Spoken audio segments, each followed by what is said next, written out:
Setelah bersiuman, Hyuno mengikuti Hein dengan harapan mencoba menghapus pesan perceraian dan mengamankan masa depannya, sementara Hein salah memahaminya karena kasih sayang. Hyuno masuk ke kamar Hein saat ia berada di kamar mandi dan berhasil menghapus teks tersebut sebelum dengan canggung pergi saat Hein menangkapnya. Saat mencoba melewati kata sandi Hein, Hyuno menemukan bahwa itu adalah 10.31. Terungkap bahwa Hein dulu sedang hamil dan ini adalah tanggal lahir anaknya.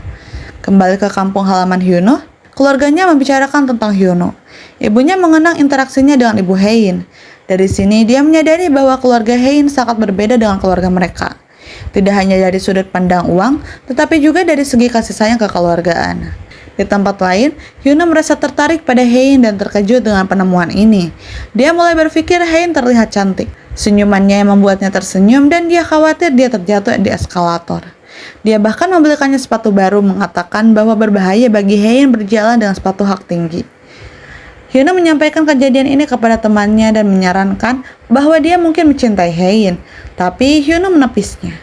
Di tempat lain, Hein dan Eun-sung bertemu dengan pemilik Ersaina. Eun-sung membantu Hein memeras pemilik agar membuat kesepakatan bisnis. Kemudian, Hein menelpon Hyuno untuk memberinya kabar baik. Hyuno dan temannya menafsirkan sebagai surat wasiat, namun terungkap bahwa Hein telah menemukan sebuah organisasi yang mengejarkan terapi sel yang bersedia membantunya. Peluangnya adalah 51%. Saat Hein sangat gembira, dunia Hyuno hancur. Dia juga mempertimbangkan dua skenario jika dia tidak menceraikannya dan dia hidup sampai 50 tahun. Hyuno harus menoleransi mertuanya dan Hein selamanya. Tapi jika dia menceraikannya, Hein mungkin akan membunuhnya. Dia menanggapi dilema ini dengan berteriak sambil berlari. Singkat cerita, saat Eun-sung dan Hein sedang mendiskusikan bisnis, Hyuno cemburu dan mencoba yang terbaik untuk memantau keduanya. Hyuno kemudian memberitahu temannya bahwa dia merasakan ada sesuatu yang salah dengan Eun-sung. Sementara itu, Suchol mencoba dekat dengan Eun-sung agar proyek Taman Petualangan berjalan, namun Eun-sung tidak terlalu tertarik. Grace-go menunjukkan kepada ibu Hein betapa berpengaruhnya Eun-sung dan memanipulasinya dengan mengatakan bahwa Hein mencoba menghentikan proyek Suchol. Beberapa saat kemudian, kami menemukan bahwa Eun-sung, Grace-go, dan seorang pria yang tampaknya adalah mantan direktur Queens bersengkongkol.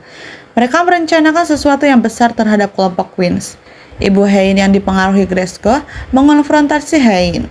Namun, Hein sedang tidak enak badan dan Hyuno membuat alasan bagi mereka untuk menyelesaikan percakapan hari itu.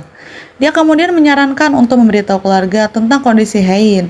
Tapi, Hein mengaku bahwa dia tidak ingin orang tuanya merasakan kehilangan anak lagi. Di tempat lain, rencana Eun-sung dibuat jelas. Mereka mengumpulkan saham Queens dengan menipu para direktur agar menaruh saham Queens sebagai jaminan. Tampaknya mereka mencoba mengambil alih grup Queens. Mereka juga berencana mengirim ketuanya ke penjara dengan mengirimkan bukti penuntutan tentang penyedotan dana perusahaan. Di departemen store, dua pelanggan membuat kekacauan dengan menuntut pengembalian dana yang tidak adil. Salah satu dari mereka menjadi kasar. Hein yang lewat mengenali karyawan ibunya yang menderita kanker dan turun tangan. Hein mendukung karyawannya dan meminta keamanan untuk membawa keduanya ke kantor polisi. Kembali ke kampung halaman Hyuno, ayahnya mencalonkan diri sebagai kepala desa. Namun, kampanyenya sangat kurang.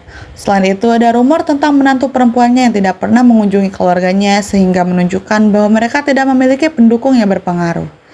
Saat ayah Hyuno akan kalah dalam kampanyenya, Hein datang dan mengadakan pesta untuk desa. Terungkap bahwa saudara perempuan Hyuno mengirimnya pesan menjelaskan situasinya dan dia langsung bereaksi. Ibu Hyuno memberitahunya tentang kedatangan Hein di desa. Hein mengenang di kamar Hyuno. Saat ia hendak mengambil MP3 yang jatuh, Hein mengalami halusinasi dan akhirnya tersesat. Sementara itu, Hyuno mencari Hein di seluruh kota dan merasa khawatir. Dia akhirnya menemukannya dan menegurnya. Hein berkata bahwa dia tidak tahu bagaimana dia sampai di sana. Hyuno kemudian mencoba menghiburnya dengan memberikan pelukan. Dalam epilog, kita melakukan perjalanan ke masa lalu dan menemukan bahwa Hyuno dan Hein bertemu sebentar saat mereka berada di sekolah menengah. Terungkap bahwa Hein tidak punya teman di sekolah dan berangkat ke Amerika Serikat ketika dia bertemu Hyuno. Hyuno membalut lukanya akibat terjatuh sebelum dia pergi.